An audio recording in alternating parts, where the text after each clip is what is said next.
시련은 축복의 또 다른 이름입니다 라는 제목으로 오늘 저와 여러분에게 주시는 하나님의 말씀은 창세기 38장 27절에서 39장 3절까지 말씀입니다.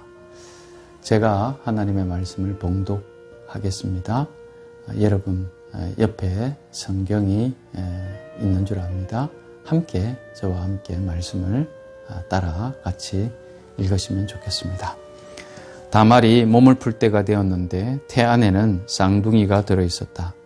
아기를 막 낳으려고 하는데 한 아기가 손을 내밀었다.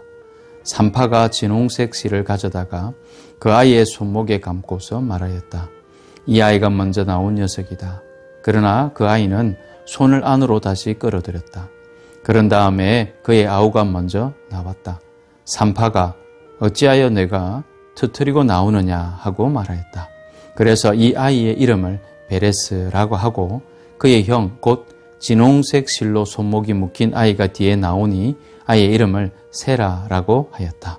39장입니다. 요셉이 이집트로 끌려갔다.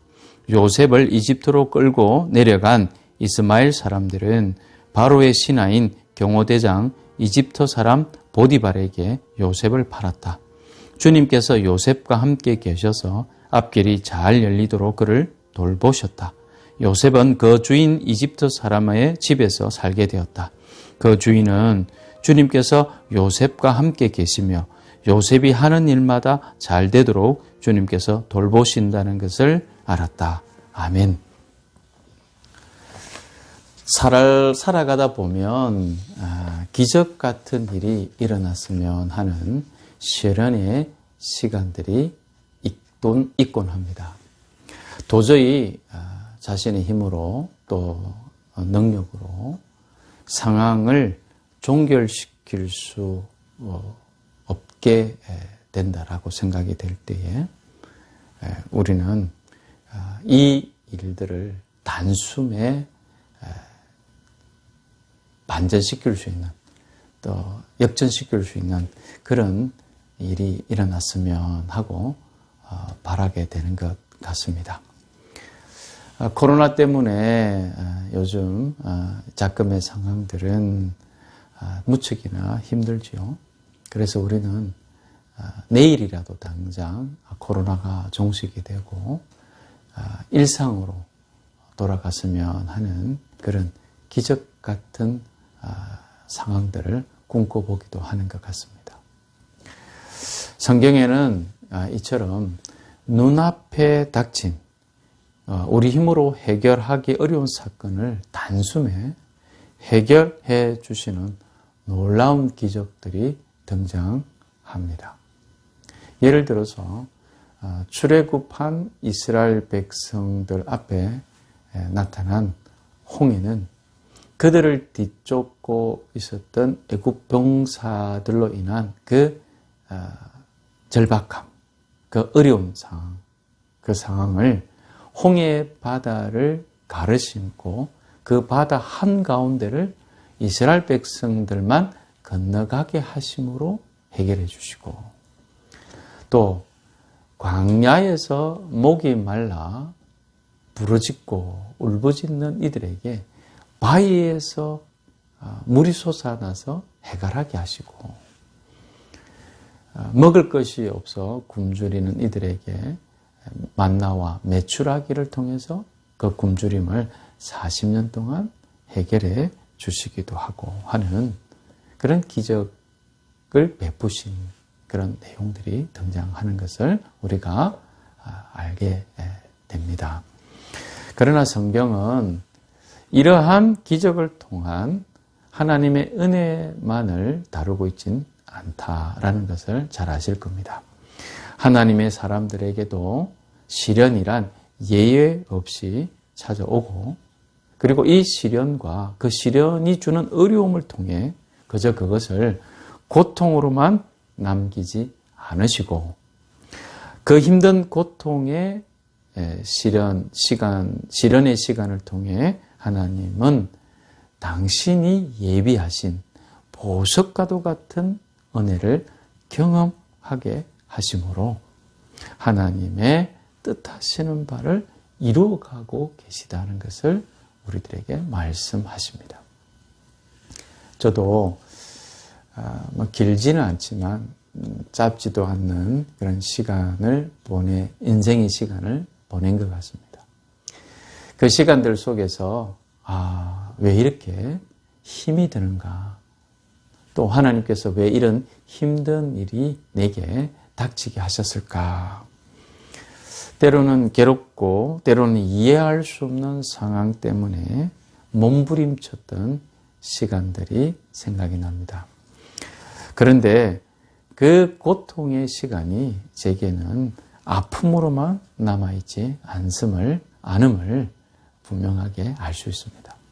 그 시간들을 이제 지나고 나서 보니까 그 시간 속에 그리고 그 사건 속에는 하나님께서 나로 알게 하신 귀한 보석과도 같은 그런 축복이 숨겨져 있었음을 알았기 때문입니다. 그래서 많은 이들이 하나님의 백성들에게 시련은 하나님께서 우리에게 주신 축복의 또 다른 이름입니다 라고 고백하게 하는지 모르겠습니다. 인생지사 세옹지마라는 말이 있습니다. 들어보셨을 겁니다. 이 말은 어떤 일은 처음에는 복인 것처럼 여겨지지만 화가 될 수도 있고 화처럼 이렇게 여겨지지만 결국 복이 되어지는 일이 있기도 하다라는 뜻으로 많이 쓰여지지요. 안 믿는 이들도 지금은 안 좋은 상황이지만 이 일이 좋은 일이 될지도 모릅니다 라며 자주 쓰는 말이 이 말인 것 같습니다. 제가 조금 전에 말씀드렸던 힘든 시간들이 결국은 나에게 귀한 은혜였다라고 고백하는 것은 안 믿는 사람들이 말하는 인생지사 세옹지마의 차원은 결코 아닙니다.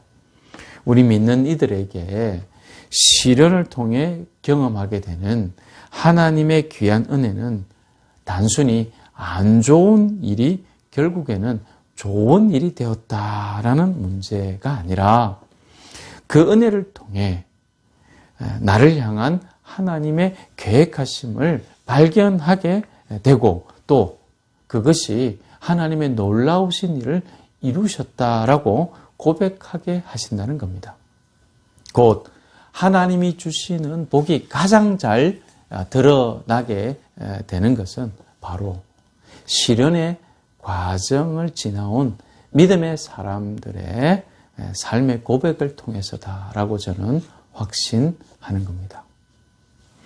오늘 본문에 등장하는 두 사람 다말과 요셉은 이러한 시련의 과정을 겪은 사람들입니다. 이 본문을 물론 정한 것은 말씀 읽기, 여러분 저희가 읽는 말씀 읽기의 순서를 따라서 정해졌기 때문이기도 하지만 이 두 사람을 통해 그런 고난의 시간들, 이 시간들을 통해서 하나님께서 우리들에게 주시는 은혜의 메시지가 무엇인가를 함께 나누고 싶은 것입니다. 오늘 본문에 등장하는 인물 중에 다말에 대해 먼저 소개해 보자면 다말은 야곱의 넷째 아들이었던 유다의 며느리였습니다. 우리가 잘 알다시피 유다에게는 3명의 아들이 있었는데요. 그 첫째 아들의 아내가 바로 다말입니다. 그런데 창세기 38장 7절에 보니까 유다의 맏아들 에르가 주님께서 보시기 악함으로 주님께서 그를 죽게 하셨다라는 기록이 나옵니다. 그래서 둘째 아들로 첫째의 대를 이어가기를 원했지만 둘째도 역시 하나님 앞에 악하게 행동함으로 말미암아 죽게 됩니다. 셋째 아들마저 다말에게 주었다가는 죽게 될 수도 모른다는 그런 생각으로 유다는 다말을 친정집으로 보내버리고 맙니다. 즉 여기서 저는 이러한 유다의 행위가 어쩌면 선조 아브라함부터 내려오던 하나님의 약속의 대를 이을 의무를 중단해 버리게 되는 것은 아닌지라고 생각해 보게 되는 대목입니다. 자, 잠시 다시 당시의 상황을 상상해 본다면, 그래서 다말의 심정을 상상해 본다면 마치 자기 때문에 유다 집이 큰 풍파가 일어나게 되었고, 그리고 이러한 일들이 자신 때문이었다라는 것을 느끼지 않았을까라고 생각해 보죠. 주변 사람들이 다말을 곱지 않는 시선으로 바라보게 되었다라는 이러한 상상도 어쩌면 시아버지 유다가 다말을 친정집으로 보내버렸기 때문에 우리가 할 수 있는 상상이라 이렇게 생각이 듭니다. 남편 없이 살아야 하는 것이 정말 쉽지 않는 당시 시대 정황 속에서 친정으로 돌아와 혼자 가부의 몸으로 살아가는 다말의 상황은 정말로 녹록지 않는 어려운 시련의 시간임이 분명했을 것 같습니다. 자, 그리고 이제 우리는 37장에서부터 39장, 38장을 제외하고 37장 그리고 39장에 나타나는 요셉의 이야기를 잠시 살펴보겠습니다. 아버지가 자신들보다 더 사랑하는 것을 시샘해서 동생을 죽이려고 하는 형들의 모습이 등장하죠. 목숨 하나 살려두자는 형 르우벤의 그러한 요청 때문에 목숨만은 요셉이 건지지만 결국 형들은 요셉을 애굽의 노예로 팔아버리게 되는 그런 장면이 등장합니다. 자, 이때 요셉은 어떤 심정이었을까? 우리가 잘 알다시피 창세기 42장 21절 이하에는 드디어 애굽의 총리가 된 요셉의 모습이 등장하는데요.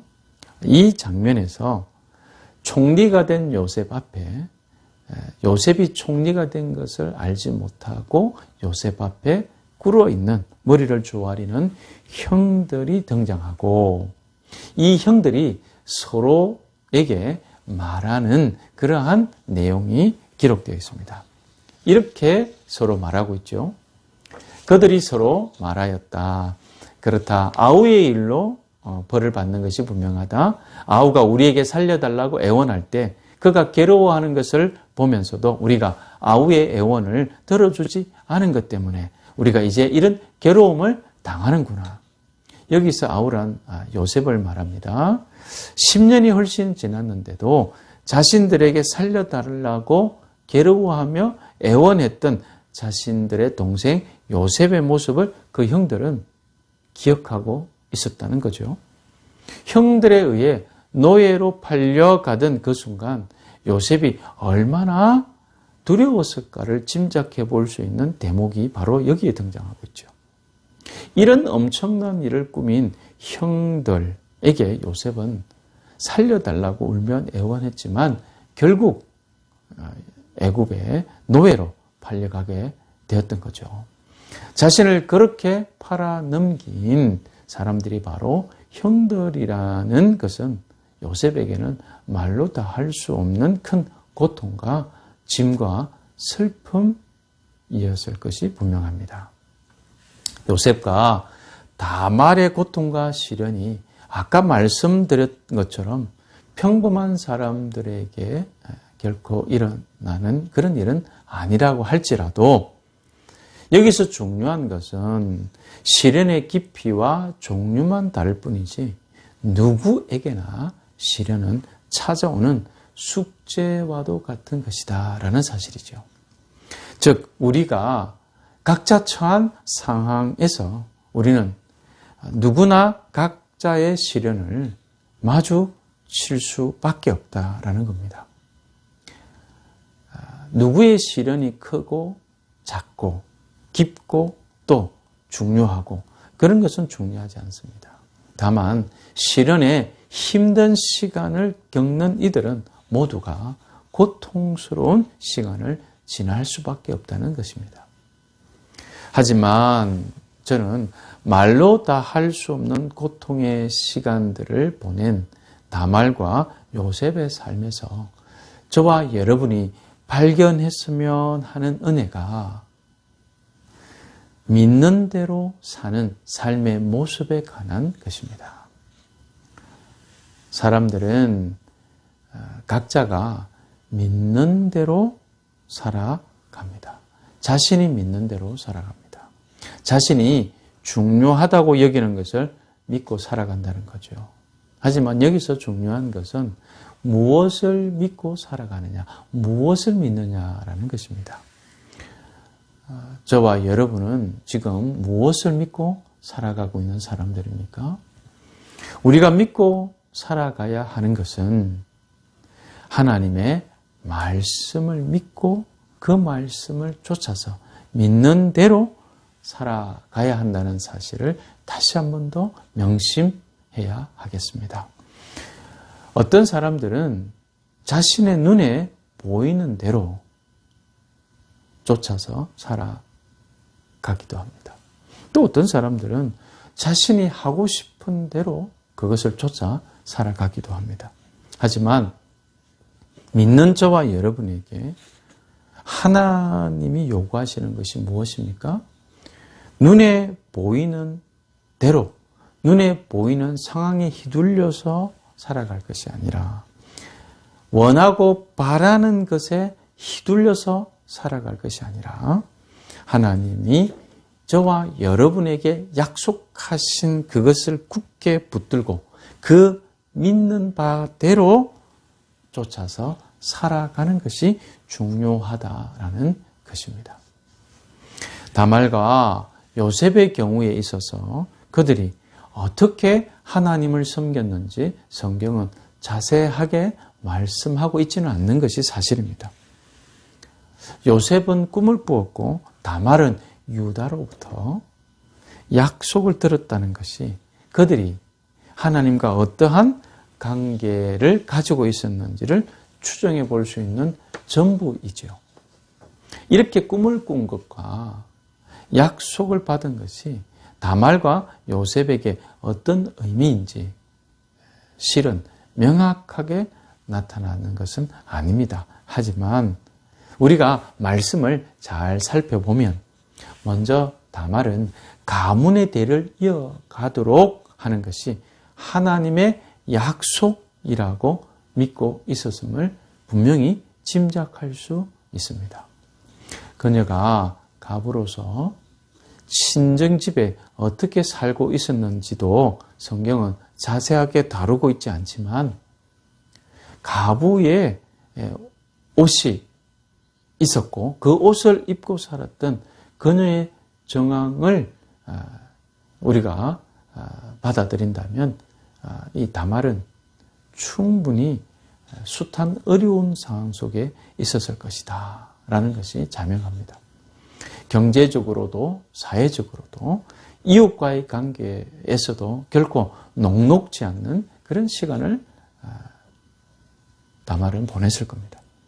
어쩌면 약속을 지키지 않는 시아버지를 포기하고 자신의 길을, 자신의 살 길을 찾으라는 주변의 소리도 있지 않았을까 이렇게 생각해 보기도 하고요. 하지만 어떻습니까? 다말은 오직 유다의 가문에서 대를 잇고자 한다는 거죠. 창세기 37장 26절에 그 아이가 나보다 옳다. 나의 아들 셀라를 그 아이와 결혼시켜야 했는데 라는 유다가 한 말이 나옵니다. 이 유다가 시아버지인 자신을 통해서라도 가문의 대를 이어가도록 하는 다말의 행동을 보면서 나보다 옳다라는 말을 했다는 거죠. 그뿐 아니라 룻기 4장 12절을 보니까 주님께서 그 젊은 부인을 통하여 그대에게 자손을 주셔서 그대의 집안이 다말과 유다 사이에서 태어난 아들 베레스의 집안처럼 되게 하시기를 빕니다. 라는 말씀이 기록되어 있습니다. 이 말씀은 하나님을 따라 이스라엘에 온 가부 룻을 아내로 받아들이려는 보아스를 향하여 베들레헴에 온 사람들과 그 마을의 지도자들이 최고의 어른들이 축복한 내용입니다. 이렇게 이스라엘 사람들에게 기억되는 다말은 마태복음 1장에 보니까 결국 예수님의 족보에 당당하게 등장하고 있는 것을 또한 봅니다. 이렇듯 다른 곳에서 등장하는 다말을 보면서 긴 세월 동안 힘든 시련의 시간을 보냈을 것 같은 다말이 어떻게 그 시간들을 견디며 살았을까라는 것을 감히 상상해 보기는 하지만 다말도 여기서 분명한 것은 하나님의 품을 찾아 들어온 여인이었을 것이라 라는 것입니다. 이방 여인 룻이 하나님의 품으로 찾아 들어온 것처럼 여리고의 기생 라합이 역시 하나님의 품을 찾아 들어온 것처럼 말입니다. 요셉도 마찬가지입니다. 요셉도 그 힘든 시간들을 하나님의 품을 찾아 들어온 다말처럼 보내지 않았을까라고 생각합니다. 장장 요셉이 애굽에서 노예로 보낸 시간은 10년이 지난 시간, 10년이 넘는 시간들입니다. 하지만 이러한 노예로서의 숱한 역경이 있었을 이 10여 년에 지난 이 시간들 속에서 요셉은 어떻게 그 역경을 보냈을까라는 것이 여러분 창세기 39장 2절과 3절 그리고 우리가 잘 알고 있는 것처럼 감옥에서 요셉이 어떻게 감옥장에게 은혜를 입고 있었던가 이런 내용들을 보면서 우리가 알 수 있는 거죠. 보디발에게 처음 팔려갔었을 때에 이런 말씀을 우리들이 이제 읽게 되는데요. 주님께서 요셉과 함께 계셔서 앞길이 잘 열리도록 그를 돌보셨다. 또 그 주인은 주님께서 요셉과 함께 계셔서 요셉이 하는 일마다 주님께서 돌보신다는 것을 알았다. 요셉이 이렇게 맨 처음 노예로 팔려간 곳에서 그 주인이 요셉을 보면서 주님께서 요셉과 함께 하심을 알았다고 말하는 것을 우리가 본다면 요셉이 어떻게 하나님의 품에 있었는가? 요셉이 늘 하나님과 동행하는 삶을 살고 있었을 것이라고 확신해도 좋을 것 아니겠습니까? 하나님은 요셉에게 결코 변함이 없으신 하나님이셨습니다. 아버지 야곱과 형들과 함께 있으면서 꿈을 꿀 때나 아버지에게 사랑을 받을 때나 형들의 시샘으로 종으로 팔려갔을 때나 하나님은 요셉과 변함없이 함께 하신 하나님이시다라는 것이죠. 다말의 출산을 통해 다말이 처한 상황이 좋아졌다라는 말은 성경에 나타나지 않습니다. 반면 요셉은 애굽에서 노예로서 10여 년 이상의 시간을 보내고 주님께서 보여주신 꿈이 이루어지게 되지요. 그래서 애굽의 총리가 되고 더 나아가서 가뭄의 죽음의 위기에 처한 야곱과 또 그의 형들과 그의 아내들과 자녀들을 구하게 되고 또 형들을 극적으로 만나게 되는 것을 볼 수 있습니다.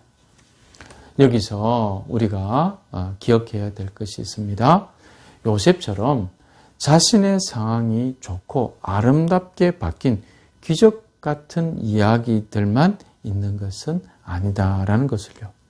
다말처럼 자신의 공동체와 삶의 주변에서 훌륭한 믿음의 사람으로 정언되는 일 역시 하나님의 축복이라는 것을 우리가 기억해야겠습니다.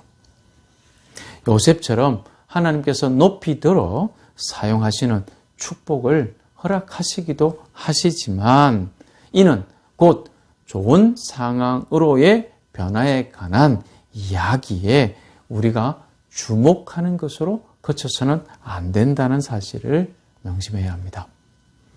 우리가 명심해야 될 중요한 것은 그래서 하나님께서 뜻하시는 바, 이루고자 하시는 일에 주목해야 한다는 사실인 겁니다. 사랑하는 교우 여러분, 왜 나에게만 이런 어려움, 이런 시련이 있는가라는 생각을 해보신 적이 있으신지요? 저도 그런 생각에 상심의 시간들을 보낸 적도 꽤 있었던 것 같습니다. 하나님께서 나에게 형통의 시간을 주신다면 내가 더 하나님께 영광을 돌리며 살 수 있을 텐데 라는 생각을 해보았던 적도 있었던 것입니다. 그러나 하나님은 형통의 복으로만 우리를 인도하지는 않으십니다. 누구에게나 크고 작은 시련을 만나게 하시고 또 허락하시는 것 같습니다. 믿음이 있는 사람에게는 시련을 피하게 하시는 것보다는 그 시련을 통과하게 하셔서 믿음으로 그 시련을 지나가게 하심으로 귀한 은혜를 그 시련을 통해 허락하신다라고 저는 믿습니다. 믿음으로 살았던 많은 신앙의 선조들은 삶의 크고 작은 시련들 가운데 숨어있는 귀한 보석과도 같은 은혜를 고백하며 살았던 사람들이다라고 저는 확신합니다. 왜냐하면 그래서 믿음이란, 신앙이란 보이는 대로 살아가는 것이 아니라 하나님의 말씀을 따라 믿는 대로 살아가는 것이다 라고 말씀드릴 수 있습니다. 그렇게 믿는 대로 살아가는 하나님의 사람들로 말미암아 하나님은 여전히 당신이 살아계심을 기쁘게 나타내 보이시는 것입니다. 또한 오늘날 구원의 복음이 실제임을 믿는 우리들을 통하여 증거하심을 계속하신다라는 사실입니다. 히브리서 11장의 말씀처럼 믿음은 바라는 것들의 확신이요 보이지 않는 것들의 증거입니다. 선조들은 이 믿음으로 살았기 때문에 훌륭한 사람으로 정언되었습니다. 훌륭한 사람으로 정언되는 믿음의 사람들은 어떤 상황에서도 어떤 시련에서도 하나님의 말씀을 믿는 대로 살아가는 사람들입니다. 이런 사람들의 삶이 곧 바라는 것들의 확신이요 보이지 않는 것들의 증거입니다. 우리의 삶이 곧 바라는 것들의 증거가 되는 삶이라는 것이죠. 우리의 삶이 곧 보이지 않는 것들의 증거라는 사실입니다. 그렇게 선조들의 믿음대로 살아가서 그래서 우리도 저와 여러분도 훌륭한 믿음의 사람으로 이 시대에 정언되기를 소원합니다.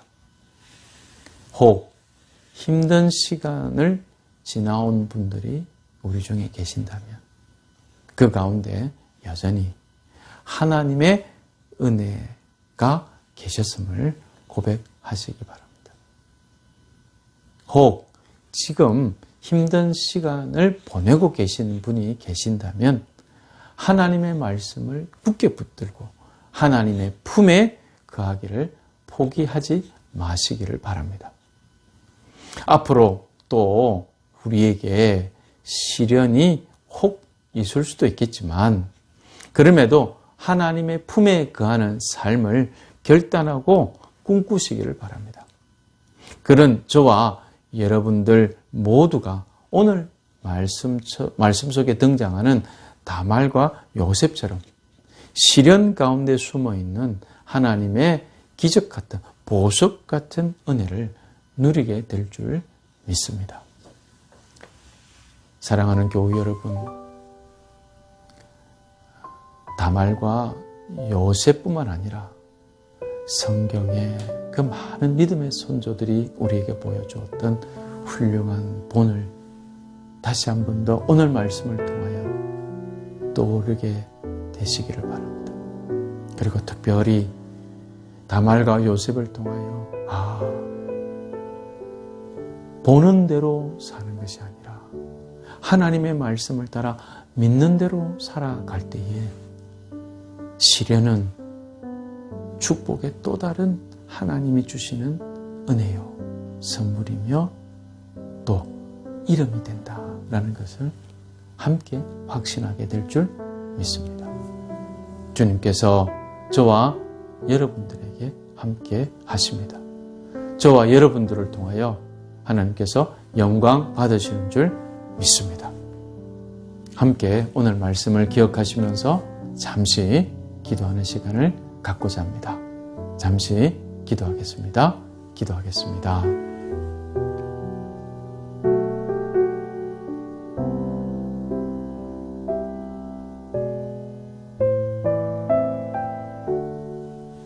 하나님 아버지, 은혜를 감사합니다. 오늘 하나님의 말씀처럼 우리들에게 시련은 축복의 또 다른 이름이 됨을, 그래서 우리는 보는 대로 살아가는 자들이 아니라 하나님의 말씀을 따라 믿는 대로 살아가는 자들임을 다시 한 번 더 고백하고 또 결단하게 하시기를 소원합니다. 하나님 아버지, 우리를 도와 주시옵소서. 하나님, 우리를 불쌍히 여겨 주시옵소서. 예수님의 이름으로 기도드립니다. 아멘.